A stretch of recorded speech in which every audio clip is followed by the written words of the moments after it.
Yes, students, welcome to iProledge. My name is Theja. I'm your JIGL faculty. So by now you must have known that yes, we have started with a series for JIGL where we'll be coming up with all the important topics from each chapter. So by end of the series, you will be having the collection of all the important topics at one particular place. So our focus is to make sure that this series will benefit you very well so that you can score better in your CS exams. Yes, so in our earlier video, we have covered Article 12, 13, 14, 15 and 16. Very important articles. If you have not gone through those articles, please, if you have not gone through those videos, please go through that videos. It is very useful, okay? Now, in this video, we'll be starting with Article 19. Again, the most important article, I would say. So what is Article 19? Let us understand that in simple, in detail. Article 19. Okay. What is Article 19? See, Article 19 gives certain fundamental freedoms to citizen of India. It gives what? It gives fundamental freedom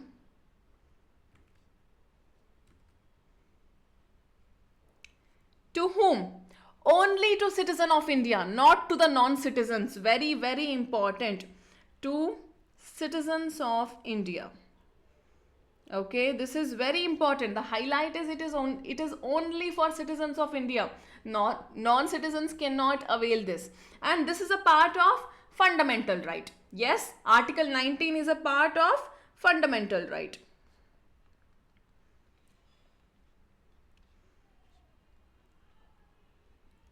Now we understood that it gives fundamental freedom. What freedom? Let us understand. First freedom. There are 6 freedoms, okay? Article 19 gives 6 freedoms. It gives how many freedoms? 6 freedoms. The very first freedom. Freedom of speech and expression. What is it? Freedom of speech and expression. What do you mean by this? This means a person can speak, write, publish, express opinion, use media, use art, use social media. Example, a student is criticizing a government policy in a debate. Yes, he can. It is his fundamental right. Because of this particular freedom, that student can criticize the government policy in a debate. Imagine if this freedom was not there. Can we speak? Can we write? Can we publish against government? No, right? This is the first right, first freedom as per Article 19. It is freedom of speech and expression. But tell me, can this freedom be absolute? There is a person who is continuously criticizing government. There is a person who is just speaking something very bad about our country or about any other country.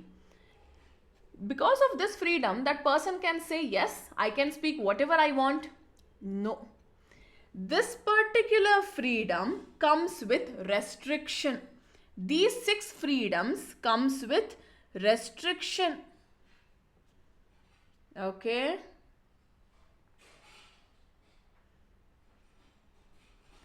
So my question to you all, are these fundamental freedoms, are these freedom absolute? No, they are not absolute. They come up with reasonable restriction. They come with reasonable restrictions. State can impose reasonable restriction. What are those restrictions? On what grounds can the state impose restriction? Let us see that.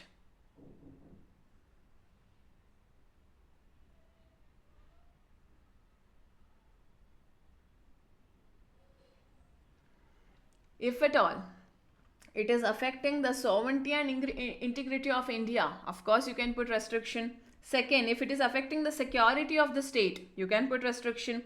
If it is affecting the friendly relation with the foreign states, if it is affecting the public order, if it is affecting the morality of the state, If it is contempt of court, somebody is disobeying the court. If it is defaming someone, what is defaming? You are publicly talking negatively about a person.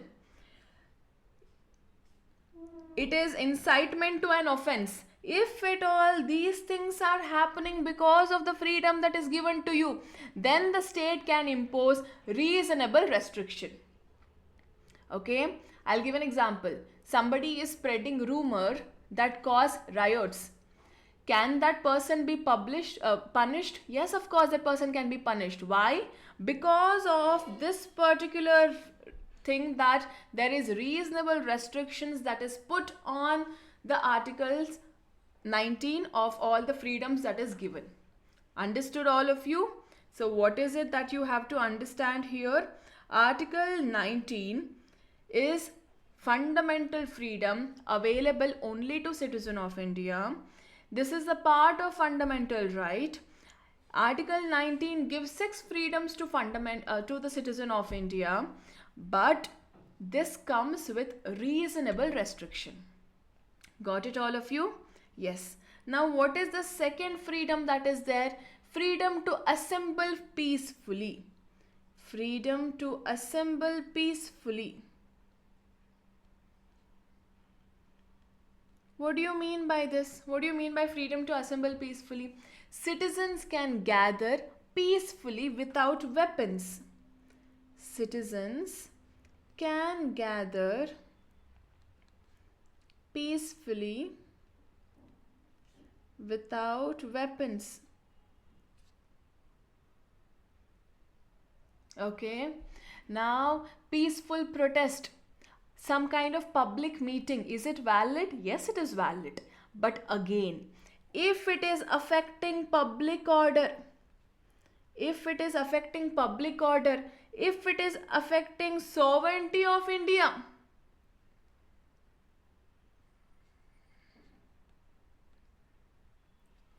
if it is affecting sovereignty of India, at that time, reasonable restrictions can be imposed.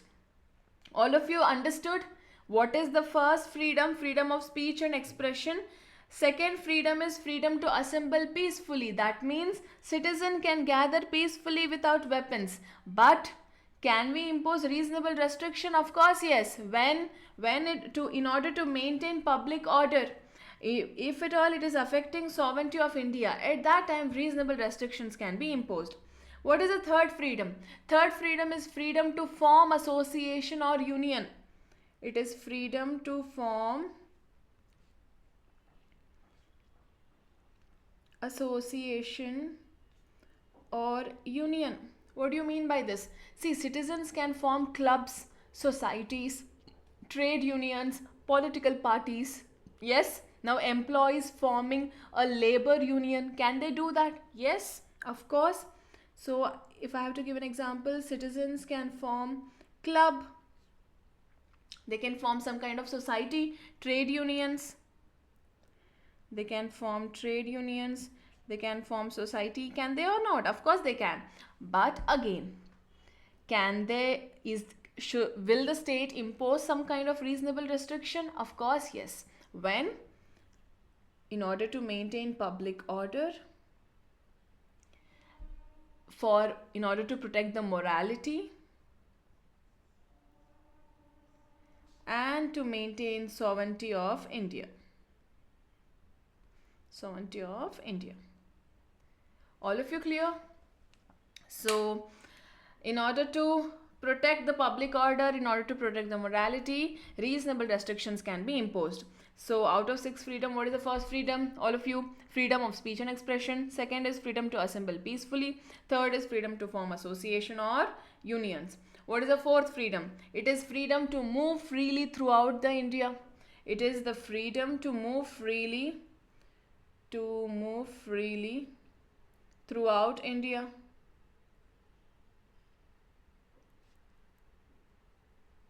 That means what? Now, you as a citizen, you have the right, you have the freedom to move anywhere across India, right? Of course, yes. So that How can you move? Because Article 19 provides you with that freedom. Imagine you didn't have that freedom. At that time you couldn't move freely throughout country. Yes? Yes. Now, can we impose restriction? Yes. When do you think we can impose restriction here? For protection of tribal areas, for public interest. Now there is a tribal area. In order to protect that community, if we enter in that place, that community will be affected. At that time, some kind of restrictions can be imposed. So when do you think restriction will be imposed in for this particular freedom, for protection of tribal areas? For protection of tribal areas and for public interest.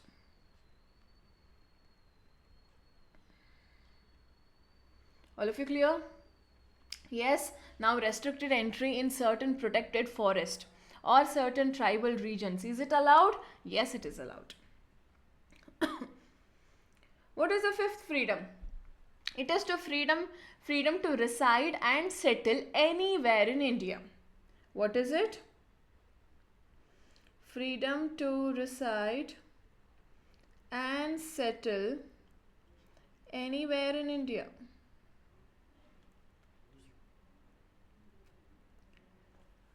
What is it? A citizen can live in any state? Of course, yes. A person from Kerala is settling in Bangalore. Can that person do? Of course, yes. Now, can they put restrictions? Yes. On the same grounds. On the same grounds, state can put restrictions. All of you here? Yes. So what is the sixth freedom? Sixth freedom is freedom to practice any profession or business. It is the freedom to practice any profession or business. To practice any profession or business. Now you have the right to practice anything what you want. You have the right to choose your profession. You have the right to start your business. Of course, yes. Now, can the state put restriction on this? Yes. When do you think state can put restriction? Now, let's say there is a medical department. Okay, there is a medical shop. Now, can state put restriction that if you want to carry this business of medical shop, you need to have medical license, you need to have the required license? Of course, yes. This kind of restriction state can put. Now, if you want to practice as an advocate, then you need to procure the law degree, you need to have the required license. Such kind of restriction is valid. Okay, so government can impose what kind of restriction? To procure the required license, required qualification, okay, and to create state monopolies. For state monopolies. These kind of restrictions are valid. Only licensed advocate can practice law. This restriction is valid, no? Yes, of course it is valid. So these are the 6 freedoms that is given in your Article 19. What is the first freedom? Freedom of speech and expression. Second is freedom to assemble peacefully. And then freedom to form association or union. Free to move freely throughout India. Freedom to reside and settle anywhere in India. Freedom to practice any profession or business.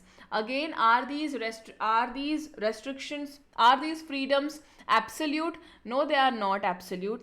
Reasonable restrictions state can impose. All of you clear? Let us see what is there here. Article 19, rights relating to freedom. Okay, what is it? So there are 6 freedoms as per Article 19(1). Freedom of speech and expression, all the 6 freedoms we have seen now. These freedoms are not absolute. Why are they not absolute? Because state can impose reasonable restrictions on them. Clear? Yes. Now, none of these rights are unlimited. They are subject to reasonable restrictions given under Article 19(2) to 19(6). Conditions for imposing restrictions. A restriction is valid only if it is imposed by law, not by a mere executive order. Law has to specifically say that this is the restriction on this particular freedom, not mere an executive order. First one.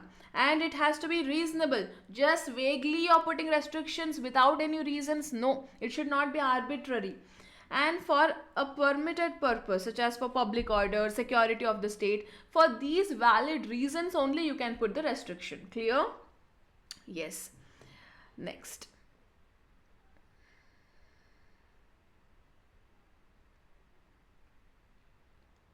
So the courts look into procedural reasonableness and substantive reasonableness. That means what? See, when constitution allows the government to restrict freedom, the restriction must be reasonable. So how do you think courts will check whether it is reasonable or not? Courts will check in two aspects. One is substantive reasonableness. The other one is procedural reasonableness. What is substantive reasonableness? So substantive reasonableness is the restriction fair in nature? What is substantive reasonableness? Is the restriction fair or not? Whatever restriction is imposed, is it fair or not? Is substantive reasonableness. If it is fair, then courts say, yes, you may proceed with this restriction. If it is not fair, then such restriction is invalid. What do you mean by procedural reasonableness? Is the method or the procedure fair? The method you have imposed that restriction, is that method fair?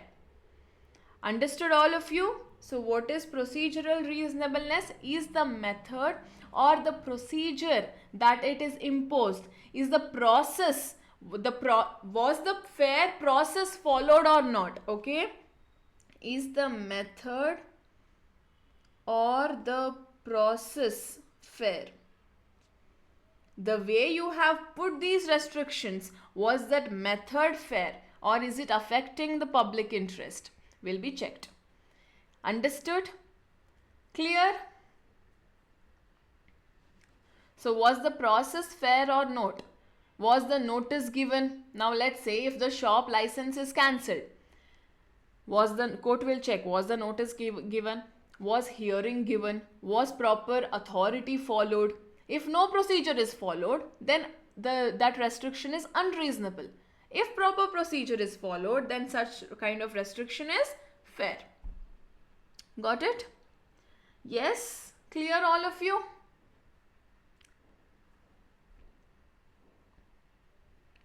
Understood? Okay. Now, there are certain things that you have to remember here. Under Article 19(1)(a), right to know and receive information includes what all? See, freedom of speech does not only mean speaking. It also includes receiving information, reading, watching, listening, expressing through different mediums. All of these are covered in your Article 19, right to freedom of speech and expression. Okay, in your right to freedom of speech and expression, what all is covered is something that we will be seeing now. Okay, so right to know,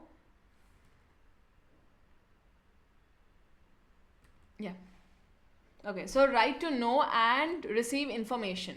Now citizens have the right to know the facts, to receive information, to access knowledge. Supreme Court said this is part of freedom of speech and expression. I'll give a simple example.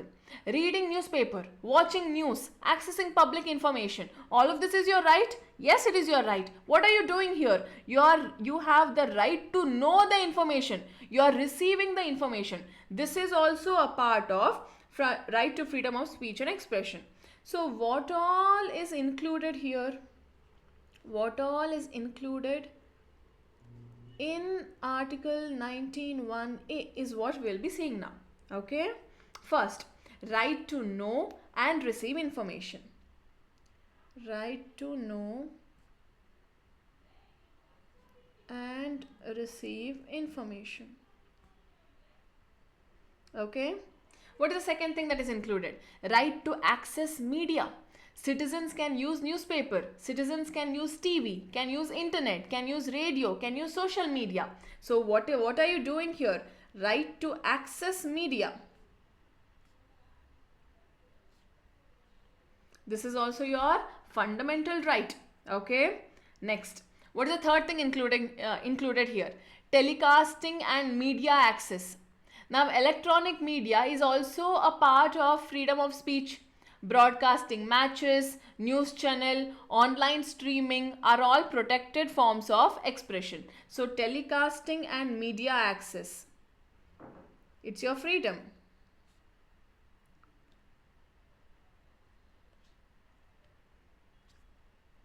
What is the fourth thing that is included? Right to reply. Now, if something is, I'll write it down. Right to reply. What is right to reply? Now, let's say if something is published against a person, he should get a chance to respond, right? Correct, no? If government channel criticizes someone, that person should be allowed to reply. So, this is given under your article 19(1)(a), which is your freedom of speech and expression, which also includes right to reply. Fifth, if you have the right to speak, do I have the right to remain silent? Do I have the right to remain silent? Yes, of course. What is it? Freedom of speech includes right to speak and right not to speak. Now, students cannot, there is a case law, very important case law. Can students be forced to sing national anthem? What do you think? No. There were certain set of students who did not sing national anthem. As per article 19(1)(a), it was held that right to speak also includes right to remain silent. So, right to speak also includes right to remain silent. So, students cannot be forced to sing national anthem if it violates religious beliefs. This is what it was held in a case law, very, very important case law, national anthem. Okay, you can remember it as national anthem case law, very important. Next, what is the sixth thing that is included? No force without legal authority. Government cannot force a citizen to speak or act unless law allows it. Example, a circular without proper legal backing cannot restrict the speech. So, if you are imposing some kind of force, it has to be through a legal authority. You cannot impose any force without legal authority.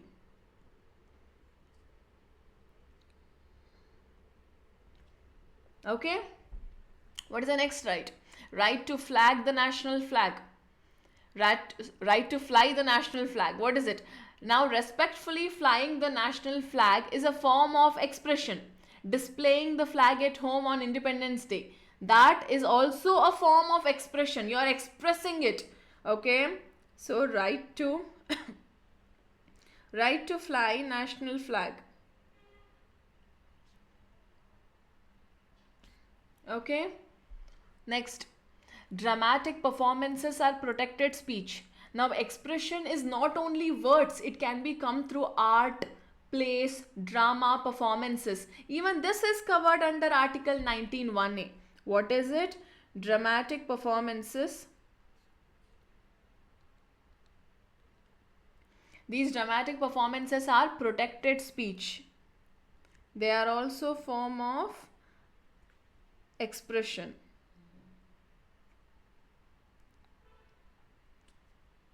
Okay? Yes. Next, film censorship. What do you think? What is film censorship? Now, when the film is about to get released, when it is completed, they need to show it to the concerned film authority, take their approval that yes, this film is not against any public authority or it is not against public interest. Okay, that is called as film censorship. When that particular film has to take approval from the concerned authority. What do you think? Is film censorship valid or not? Yes, of course, it is allowed. Film censorship, all of you understood what is film censorship? You need to take approval from the authority, concerned authority, telling that yes, this is not against public interest or it is not affecting government, all of that. So, is film censorship valid? Yes, it is allowed. But it must be reasonable. If you are putting some restrictions, now films can be censored, but restrictions can be reasonable. and that restrictions has to follow Article 19(2). Removing scenes that may cause violence or threaten public order. This is allowed. But without any reason you are banning a film, that is not allowed. So restriction has to be reasonable. Is allowed but restrictions. But reasonable. Okay. If you are imposing some kind of restriction on that, you are telling that this film is banned, then you need to have proper reasons for that. Okay. Yes. Next is what? Right to exhibit film subject to conditions. Now citizens can exhibit film on TV, platform, theaters, but with certain reasonable restrictions. Okay.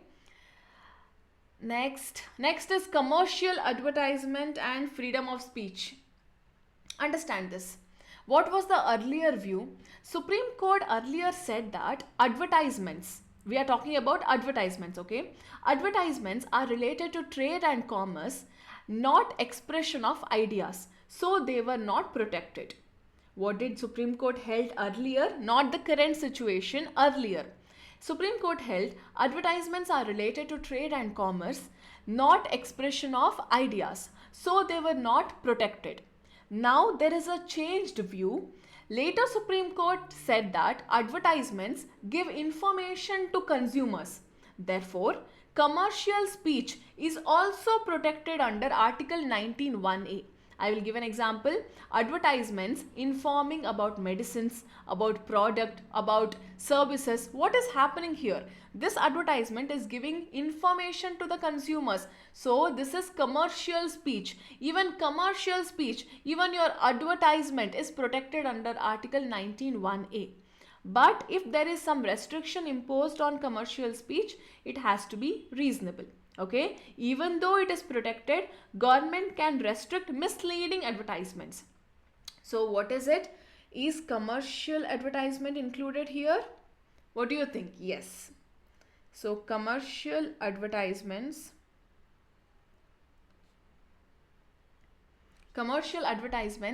are part of freedom of speech. Okay, but reasonable restrictions can be imposed. Supreme Court has held advertisements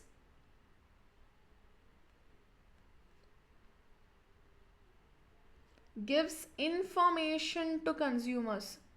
It gives what? Information to consumers.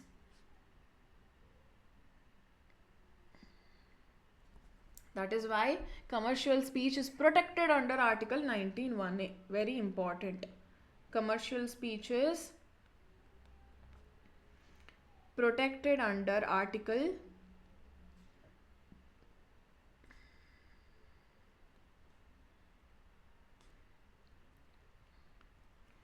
understood? Okay, but government can restrict misleading advertisements. Government can restrict misleading advertisements.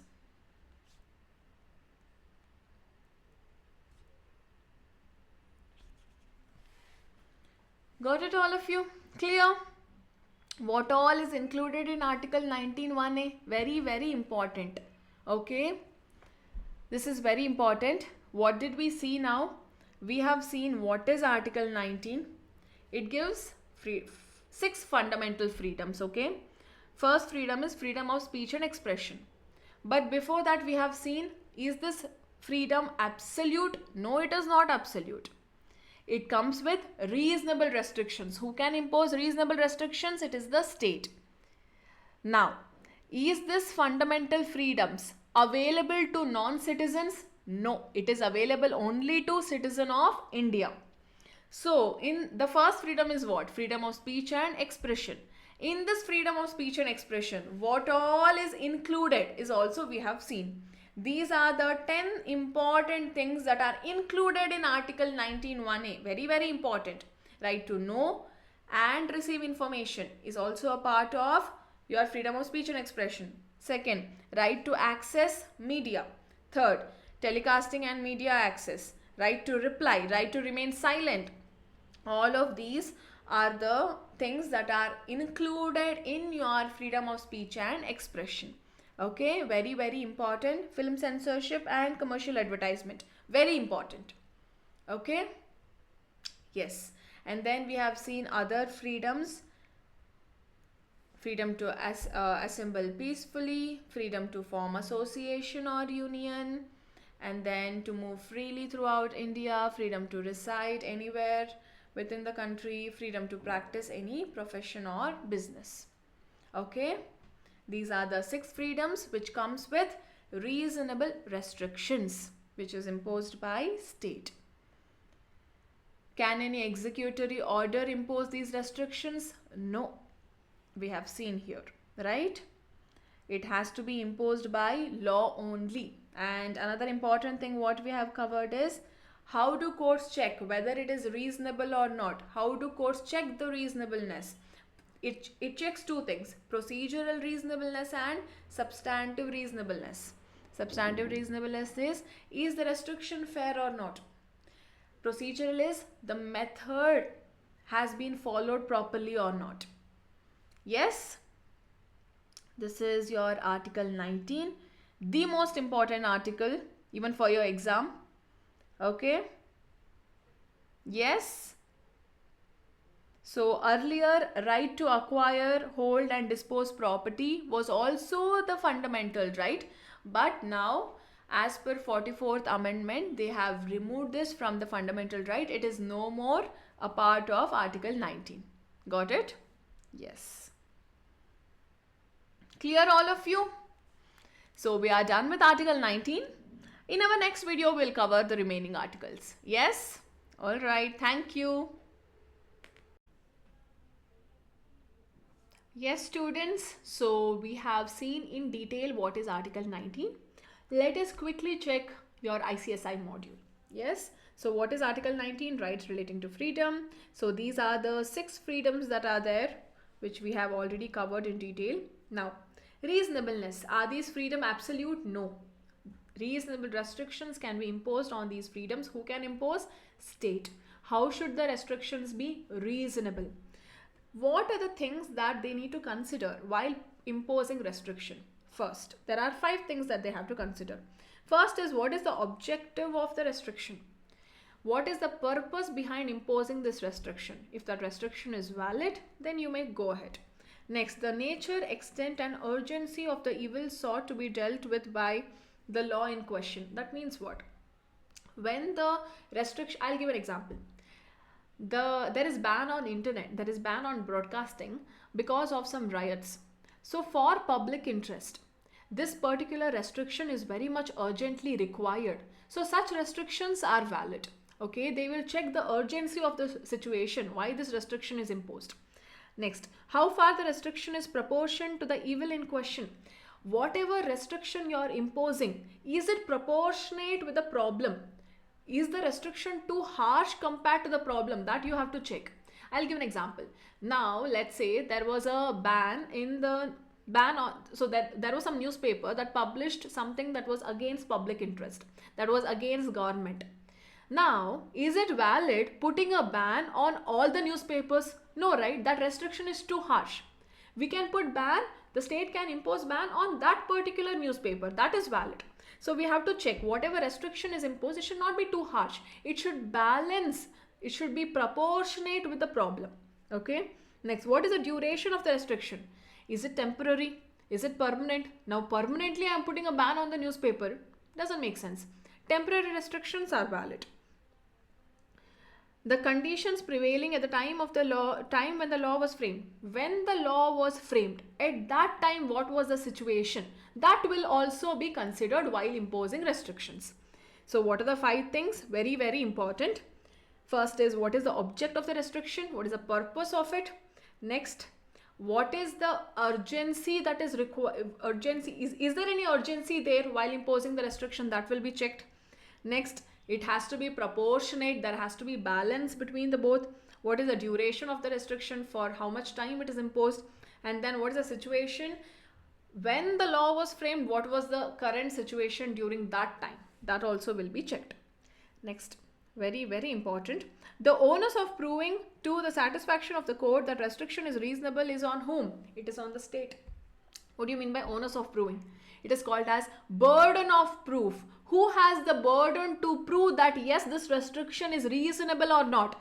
Citizens have to prove? No, it is the state. So the burden of proving is on the state. State has to prove this restriction is reasonable or not. If at all there is any question on the reasonableness of this restriction, who has to prove it? State has to prove. Yes. Next, we have already covered this. Court checks to reasonableness in two aspects: procedural reasonableness and substantive reasonableness. And then we have seen all of these. What are the things that are included in right to freedom of speech and expression?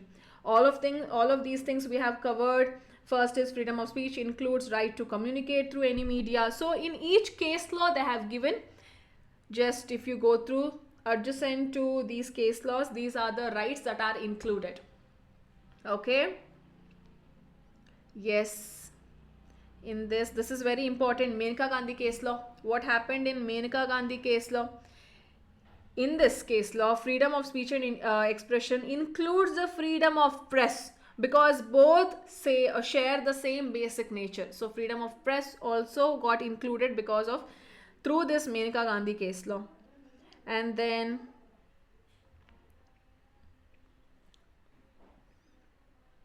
Bijoy Emanuel versus State of Kerala, very important case law of national anthem, if you remember.